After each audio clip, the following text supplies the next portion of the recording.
सरस्वती तेरे चरणों की गर धूल जो मिल जाए। Hello friends, I am Rahul Lodi. I welcome you on my YouTube channel of Rajput Dost External Coaching Classes Ubri.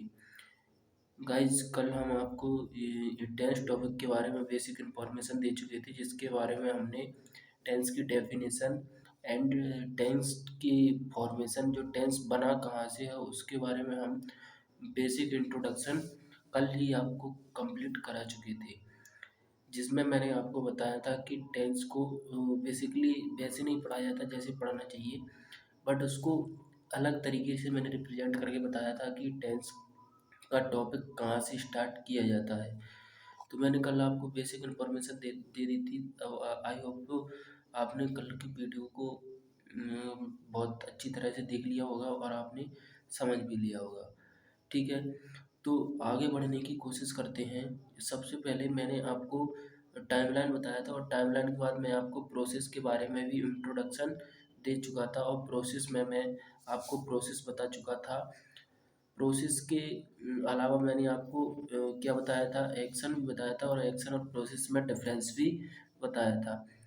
आज हम समझने की कोशिश करेंगे इसकी नेक्स्ट डेफिनेशन, जो कल तो मैं ओनली आपको इतना बता चुका था कि time plus action is known as a tense. But अगर मैं इसकी डेफिनेशन की अगर और गहराई से बात करूँ, अर्थात मैं अगर और डीप में जाने की कोशिश करूँ, तो time and tense, basically time and tense इसलिए इसका नाम पड़ा हुआ है टेंस टॉपिक का। क्यों? क्योंकि यह टाइम के साथ चलता है, इसी कारण से क्या होता है, इसका नाम टाइम एंड टेंस पड़ा हुआ है। लेकिन अभी तो हम ओनली इसका क्या कर रहे हैं, बेसिक पढ़ने की कोशिश कर रहे हैं। तो मैं कल आपको यहाँ तक कंप्लीट करा चुका था, आई होप आपको क्लियर हो। मैंने आपको यहाँ तक कंप्लीट करा दिया था, कहाँ तक, टाइम प्लस एक्शन। तो टाइम प्लस एक्शन तक मैं आपको कंप्लीट करा चुका था। अब टाइम प्लस एक्शन के लिए भी मैं आपको दो चीज़ें समझाने की और कोशिश करूँगा। आई होप आपको क्लियर हो, बट लेकिन मैं आपको फिर से एक्सप्लेन कर दे रहा हूँ कि टाइम और एक्शन क्या होता है। टाइम, ठीक है, एक क्या होता है टाइम और दूसरा होता है एक्शन। ठीक है, टाइम और एक्शन, टाइम प्लस एक्शन का मिक्सचर ही क्या कहलाता है, टेंस कहलाता है। लेकिन मैं अगर इसको थोड़ा सा अलग तरीके से डिफाइन करने की कोशिश करूँ, तो टाइम और एक्शन को भी हम दो प्रकार से इसकी डेफिनेशन बनाने की कोशिश करेंगे। तो पहली डेफिनेशन अगर मैं आपको दिखाऊं, तो पहली डेफिनेशन का नाम है भैया कौन सी, फिक्स्ड डेफिनेशन। ठीक है, कौन सी होती है, एक तो होगी अपनी कौन सी, फिक्स्ड डेफिनेशन। ठीक है, और एक होगी अपनी वेरिएबल। ठीक है, वेरिएबल। अब दोनों चीज़ों को समझने की कोशिश करते हैं। यदि आप अभी हमारे इस चैनल से जुड़े हो तो आप इस चैनल को सब्सक्राइब कर लीजिएगा, क्योंकि सब्सक्राइब करने में कुछ नहीं जाता है, लेकिन आपको जो वीडियो जो कंटेंट मैं दे रहा हूँ वो यूट्यूब पर अवेलेबल नहीं है। ठीक है, तो फिक्स्ड डेफिनेशन का मतलब होता है कि भैया फिक्स्ड का मतलब क्या होता है, फिक्स्ड का मतलब होता है ऐसी डेफिनेशन जिसमें कोई चेंज ना हो, कहने का मतलब। लेकिन मैं अगर इसके हिसाब से बात करूं, तो इसके हिसाब से होता तो वही है जो कहने का मतलब टाइम प्लस एक्शन का मिक्सर ही क्या कहलाता है, टेंस कहलाता है। लेकिन इसमें कुछ चेंजेस करने के कारण ऐसे फिक्स्ड डेफिनेशन में क्या हुआ कि फिक्स्ड डेफिनेशन ओनली इस हिसाब से ओनली पास्ट इंडेफिनिट टेंस को डिफाइन करवाई। वो कैसे? फिक्स्ड डेफिनेशन का मतलब होता है कि फिक्स्ड टाइम पर कोई एक्शन हुआ हो, मतलब किसी पर्टिकुलर टाइम पर होने वाला एक्शन से मिलकर जो टेंस बनता है उसे ही हम क्या कहते हैं, उसे ही हम टेंस कहते हैं। अर्थात ये तो हुई क्या, फिक्स्ड डेफिनेशन। तो इसके हिसाब से ओनली किस टेंस की चली भाई साहब, ओनली उस टेंस की चली जिस जैसे क्या मैं बोलूँ, तो पास्ट इंडेफिनिट टेंस एकमात्र ऐसा टेंस था जिसकी इस डेफिनेशन के अनुसार वो टेंस बन पाया, बाकी सब टेंसों की क्या लग गई, बाट लग गई। तो कहने का मतलब मैं आपको बेसिकली अगर मैं इसको समझाऊँ तो कैसे देखो समझना। मैं अगर कोई काम कर रहा हूँ तो मैंने बोला मैं खाना खा रहा हूँ, तो इसका मतलब मैं इस खाना तो पहले से भी खा रहा हूँ, बट लेकिन उसकी वो पहले वाली चीज़ है ना वो कहाँ है, हिडन सेंस में। तो हिडन सेंस में है मतलब कहने का मतलब पर्टिकुलर टाइम नहीं बन पा रहा। कोई पर्टिकुलर टाइम का मतलब होता है फिक्स समय पर और फिक्स चीज़ हो जाए, फिक्स समय पर फिक्स काम हो जाए, तो उसे ही हम क्या कहते हैं, फिक्स्ड डेफिनेशन। तो इस हिसाब से तो कॉन्टिन्यूअस टेंस भी नहीं हो पाया। मैंने बोला मैं खाना खा रहा हूँ, तो प्रेजेंट कॉन्टिन्यूअस टेंस भी नहीं हो पाया। मैं फिर दूसरा बोला मैं खाना खा चुका हूँ, तो खाना तो उससे पहले भी खा चुका हूँ, तो इसमें भी क्या हुआ, फिक्स्ड डेफिनेशन में जे वाला टेंस भी नहीं बन पाया। दूसरा एग्जाम्पल, मैं 2 घंटे से खाना खा रहा हूँ, तो इसमें भी क्या है, कुछ तो खा लिया और कुछ खा रहा हूँ, तो ये भी टेंस किस में आ गया भाई साहब, फिक्स्ड में नहीं बन पाया। फिक्स्ड का मतलब होता है फिक्स्ड टाइम पर फिक्स काम हो जाए। मैं बोला मैं रोज़ाना स्कूल जाता हूँ, तो ये भी मेरा कोई टाइम डिसाइड है कि मैं कितने टाइम पर जाता हूँ, कब जाता हूँ, तो इसमें कोई भी टाइम डिसाइड नहीं है। तो प्रेजेंट के तो इस हिसाब से कोई भी टेंस फिक्स्ड के अनुसार, फिक्स्ड डेफिनेशन के अनुसार कंप्लीट नहीं हुए। फिर कैसे, फिर अपन चले फ्यूचर के पास। फ्यूचर का बोला, फ्यूचर में क्या होता है, मैंने बोला मान के चलो वो दिल्ली जाएगा, वो 2 दिन से कर रहा होगा, ठीक है, वो 2 दिन से पढ़ रहा होगा, वो 2 दिन से पढ़ चुका होगा, या फिर ऐसे टेंस बोल सकते हैं। बट लेकिन क्या फ्यूचर के बारे में क्या अपन बता पा रहे हैं, टाइम, पर्टिकुलर टाइम नहीं बता पा रहे हैं ना अपन। तो पर्टिकुलर टाइम नहीं बता पा रहा है, बोल तो प्रेजेंट में रहा है और बात कहाँ की कर रहे हैं, फ्यूचर की। तो क्या ये फिक्स्ड डेफिनेशन के according to fixed definition future tense माना जाएगा? बिल्कुल नहीं। तो फ्यूचर टेंस भी क्या हो गया यहाँ से, डिले, अर्थात इसको भी हटा दिया गया। फिर बात आई किसकी, पास्ट की। पास्ट के टेंस में जैसे मैं अगर मैं एक एग्जांपल लूँ, भैया वो 2 घंटे से पढ़ रहा था, 2 घंटे से पढ़ रहा था, तो पढ़ तो वो उससे पहले से भी रहा था, तो इसमें भी कितने टाइम मिक्स है, 2 टाइम। जबकि अपन को क्या चाहिए, किसी पर्टिकुलर टाइम पर किसी पर्टिकुलर प्रोसेस का होना चाहिए, ठीक है। तो यहाँ से तो ये भी डेफिनेशन नहीं बनी। फिर दूसरा, वो खाना खा चुका था, मतलब खा तो वो उससे पहले ही भी चुका हुआ था, मतलब कहने का मतलब इसमें भी कितने टाइम डिसाइड हुए, 2। और अब दूसरी बात, अगर मैं आपसे बोलूँ कि मैं 4 बजे कोचिंग गया था, भाई सब फिक्स है, क्या है, फिक्स्ड है। तो फिक्स्ड डेफिनेशन के अनुसार ओनली किसको माना गया भाई साहब, टेंस को, पास्ट इंडेफिनिट को। किसको माना गया भाई साहब, पास्ट इंडेफिनिट को। तो फिक्स्ड डेफिनेशन के अनुसार ओनली पास्ट इंडेफिनिट टेंस बना, बाकी सब क्या हो गए, बाकी सबकी क्या लग गई, वाट। ठीक है, अब आगे बढ़ते हैं। वेरिएबल डेफिनेशन का मतलब होता है, वेरिएबल का मतलब किसी पर्टिकुलर टाइम पर, किसी भी टाइम पर किसी एक्शन के होने के बारे में इंफॉर्मेशन दी जाए, इंफॉर्मेशन, ओनली इंफॉर्मेशन, ना कि ये बोला जाए कि उसी टाइम पर उसी का क्या होना चाहिए, एक्शन होना चाहिए, नहीं। किसी भी समय पर किसी भी एक्शन की इंफॉर्मेशन दी जाए, इंफॉर्मेशन, ठीक है। तो वेरिएबल के अनुसार ये हुआ, ठीक है। तो टेंस की 2 डेफिनेशन मैंने आपको बता दी है, आई होप आपको क्लियर हुआ हो। अब आगे बढ़ते हैं। सबसे पहले मैं आपको बता रहा हूँ कि अपन टेंस की आइडेंटिफिकेशन कैसे करेंगे। ये तो समझ लिया टेंस की डेफिनेशन क्या होती है, टेंस बना कैसे है, ये तो हम पिछली वीडियो में आपको बता चुके थे। बट इसके इससे पहले मैंने आपको जो वीडियो प्रोवाइड किया है उसको ज़रूर देख लें, यदि आप इस वीडियो को देख रहे हैं तो, ठीक है। तो फर्स्ट फॉर्म और सेकंड फॉर्म, थर्ड फॉर्म जो आपके सामने, और सिंगुलर फॉर्म जो आपके सामने पीडीएफ में मौजूद है, उनको मैं एक्सप्लेन करूँगा। और मेरे हिसाब से पीडीएफ में देखने के बजाय यदि आप इस वीडियो को जितनी बार देखोगे उतना ही अच्छा है, ठीक है। तो स्टार्ट करते हैं। फर्स्ट फॉर्म में क्या होता है भैया, फर्स्ट फर्स्ट फॉर्म देखिए, फर्स्ट फॉर्म क्या शो करती है, अगर फर्स्ट फॉर्म की अगर मैं बात करूँ भैया, तो फर्स्ट फॉर्म प्रेजेंट टेंस को शो करेगी। किसको शो करेगी भैया?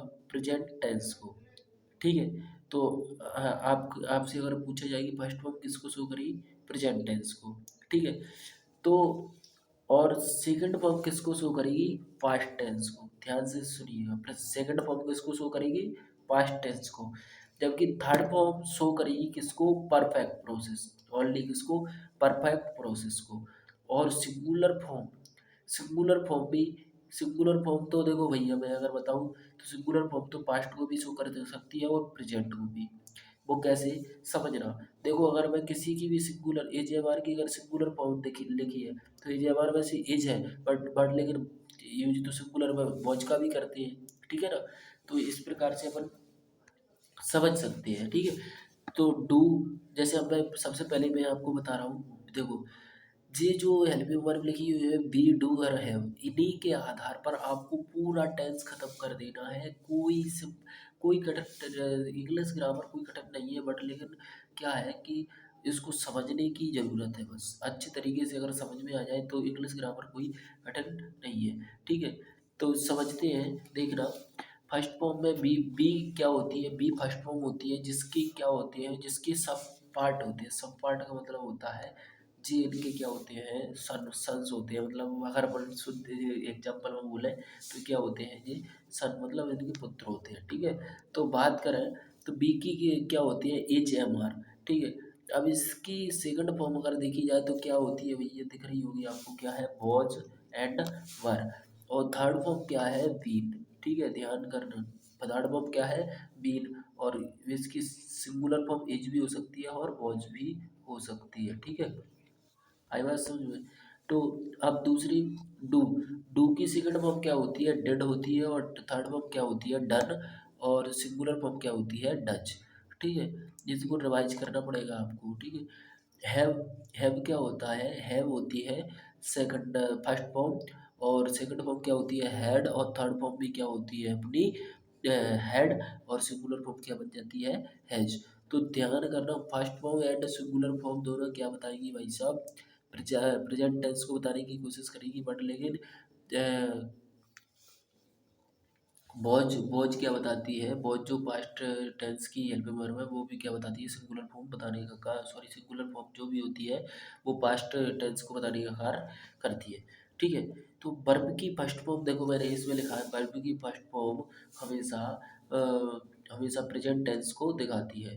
वर्ब की सेकंड फॉर्म हमेशा क्या दिखाती है? पास्ट टेंस को दिखाती है। और वर्ब की थर्ड फॉर्म हमेशा क्या दिखाती है? परफेक्ट प्रोसेस को दिखाती है। तो अब एक चीज़ और समझ लीजिएगा कि वर्ब की फर्स्ट फॉर्म में यदि, वर्ब की फर्स्ट फॉर्म में यदि आईएनजी क्या कर दिया जाए? सफिक्स कर दिया जाए तो वो क्या बन जाती है भैया? वो कॉन्टिन्यूअस प्रोसेस बन जाती है। तो उसी हम बोलते हैं कॉन्टिन्यूअस प्रोसेस। तो अब समझने का कार्य करते हैं। ठीक है, समझने का कार्य करते हैं कि क्या होता है। देखो समझना, वर्ब की कैसे बनती है, देखो समझना।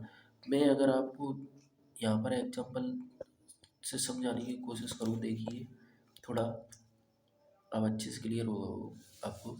देखो समझना, आई हैज़ आ फ्रेंड्स। ठीक है, I has a, sorry, Ram has a friends. तो राम के पास क्या है? फ्रेंड्स है। ठीक है, आपको ऐसा नहीं लग रहा क्या कि ये कोई टेंस होना चाहिए? भाई साहब टेंस तो है, बट लेकिन ये ओनली क्या दे रहा है? इन्फॉर्मेशन। इन्फॉर्मेशन तो भाई साहब इन्फॉर्मेशन देना भी किस दी हुई किस में जाती है? टेंस में। ठीक है। तो यहाँ पर मैं आपको अगर एक्सप्लेन करूँ तो अगर आपसे पूछा जाए कि टेंस, इसमें टेंस कौन सा है, तो जनरली मैं गारंटी देता हूँ भाई साहब कि जनरली लोगों के दिमाग में बस एक ही डाउट घुसा हुआ है कि भाई साहब हैज और हैव मिले तो समझ लेना कौन सी है थर्ड फॉर्म। मतलब कहने का मतलब ये टेंस कौन सा है? Present perfect. ठीक है, लेकिन मैं आपको यहाँ पर एक्सप्लेन कर चुका हूँ कि भाई साहब हैज हमेशा क्या बताएगी? प्रेजेंट टेंस बताएगी। अब इसके बाद कोई थर्ड फॉर्म लिखी है कि जो बता दे क्या है? परफेक्ट है? नहीं है ना। तो जी क्या बताएगी? प्रेजेंट। और इसके बाद कोई चीज़ लिखी नहीं है तो जो ये क्या हो गया? इंडेफिनिट। तो टेंस कौन सा बना? Present, present indefinite. ठीक है, तो यहाँ पर टेंस क्या कौन सा बना? Present indefinite. दूसरी दूसरा लिखा है Radha is going to Delhi.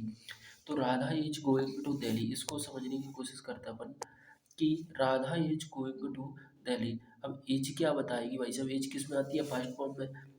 तो ये किसको शो करने की कोशिश करेगी, प्रेजेंट को। गोइंग, गो में आईएनजी सफिक्स कर दिया गया तो क्या बन गया, गोइंग। तो गो प्लस आईएनजी यानी गोइंग। तो जे क्या बता रही है भाई साहब, प्रेजेंट। ठीक है, और जे किसको बता रही है, कॉन्टिन्यूस को, क्योंकि प्रोसेस कौन सी है, कॉन्टिन्यूस। टेंस यहीं से कौन सा बन गया, प्रेजेंट कॉन्टिन्यूस। ठीक है, आगे देखते हैं। I has done our work, I has done our work. ठीक है, समझते हैं। देखिए I has done our work, इसमें देखो सबसे पहले समझना। देखिए हैज़ क्या बताता है भाई सब, प्रेजेंट। ठीक है, अब हैड है ना, तो सॉरी डन है ना, डन में क्या है, ये थर्ड फॉर्म है, क्या है, थर्ड फॉर्म। तो हैज ने बताया प्रेजेंट, और थर्ड फॉर्म बोलेंगे परफेक्ट। टेंस दोनों मिलकर के क्या बन गए, प्रेजेंट परफेक्ट। ठीक है, तो यहाँ से एक बात तो समझ में, यहाँ से एक और पॉइंट क्लियर हुआ कि भाई साहब अपन इसकी एक और डेफिनेशन को क्लियर कर सकते हैं कि बिना वर्ब्स के, बिना वर्ब्स के, बिना वर्ब्स के, बिना वर्ब्स के, वर्ब के अपन क्या नहीं कर सकते, टेंस का डिफाइन नहीं कर सकते। मतलब टेंस को बिना वर्ब्स के अपन डिफाइन नहीं कर सकते। तो यहाँ से आपको एक पॉइंट क्लियर हुआ होगा कि बिना वर्ब्स के अपन टेंस को डिफाइन नहीं कर सकते, अर्थात जब तक वर्ब नहीं होगी तब तक हम टेंस को पकड़ नहीं पाएंगे कि टेंस होता क्या है। ठीक है, तो मैं आपको एक और इम्पोर्टेंट डेफिनेशन बता देता हूँ इसकी, कि टेंस का मतलब होता है, टेंस का मतलब क्या होता है कि वर्ब का कलेक्शन। ठीक है, वर्ब का कलेक्शन। ठीक है, तो वर्ब का कलेक्शन को भी हम क्या कह सकते हैं, टेंस कह सकते हैं। तो वर्ब का कलेक्शन भी क्या कहलाता है, टेंस कहलाता है। तो यहाँ से आपको क्लियर हुआ होगा कि वर्ब का कलेक्शन क्या कहलाता है, टेंस कहलाता है। आई होप आपको ये वीडियो अच्छी लगी हो, तो आप अपने फ्रेंड्स को शेयर कीजिएगा, और यदि आपको ये वीडियो थोड़ी बहुत भी हेल्पफुल होती है तो अपने फ्रेंड्स को शेयर कीजिए, और हमारे यूट्यूब चैनल को सब्सक्राइब कीजिए। तब तक के लिए bye bye, thanks for watching this video. मिलते हैं नेक्स्ट क्लास में, तब तक के लिए धन्यवाद।